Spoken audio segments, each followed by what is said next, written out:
Rodrigo Duterte. Nakabaon na yan doon sa tali. Pag pinatay ako, Hiya naman kayo. Sa kauna-unahang pagkakataon, isang vice-presidente ng Pilipinas ang na-impeach ngayong taon. Isa sa mga naging batayan sa impeachment ni Vice President Sara Duterte ang questionableng paggamit sa milyon-milyon pisong confidential funds ng OVP at ng DepEd. Umusad po ang reklamo mula sa Kamara papunta sa Senado pero ilang beses na antala hanggang tuluyang na-archive matapos katigan ng Korte Suprema. May recap tayo dyan sa pagtutok ni Maki Pulido. That at least 215 members of the House of Representatives have verified and swore before him the said impeachment complaint against Vice President Sara Zimmerman Duterte. Is there any objection? The chair hears none. The motion is approved. The Secretary General is so directed. The session is suspended. Sa apat na inihaing reklamong impeachment laban kay Vice President Sara Duterte simula Disyembre ng nakaraang taon, ang inihain nitong Pebrero 5 ang naiakyat sa Senado matapos makakuha ng lagda ng endorsement na sobra sa 104 na required na bilang o 1/3 ng Kamara. Kabilang sa mga grounds of impeachment ang paglabag sa saligang batas, pagsira sa tiwala ng publiko, graft and corruption at other high crimes. Isa sa mga batayan ng pahayag na ito ng bise sa isang live broadcast. may kinausap na ako na tao.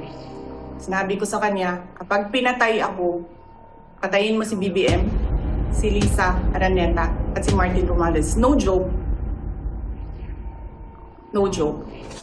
Nabanggit ding batayan ng paggamit umano ng Office of the Vice President na confidential funds sa loob ng 11 araw noong 2022. Pati ang pamimigay umano niya ng pera sa ilang opisyal ng DepEd na may kinalaman sa procurement, pagkakaroon ng umano'y unexplained wealth at hindi umano pagdedeklara ng lahat ng kanyang ari-arian sa kanyang Statement of Assets, Liabilities and Net Worth.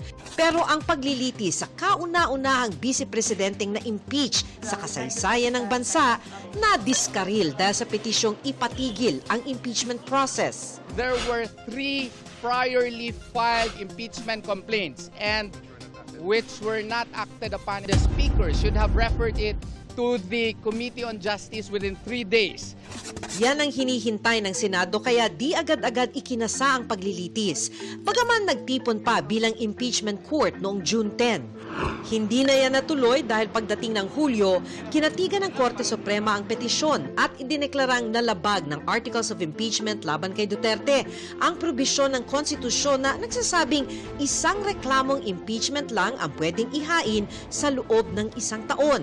Hindi rin umano nabigyan ng bise ng due process o pagkakataong masagot ang mga akusasyon sa Kamara. Bagaman pinagdedebatihan ng maraming legal expert ang desisyon, bumoto ang Senado noong Agosto na ilipat sa archives ang impeachment complaint.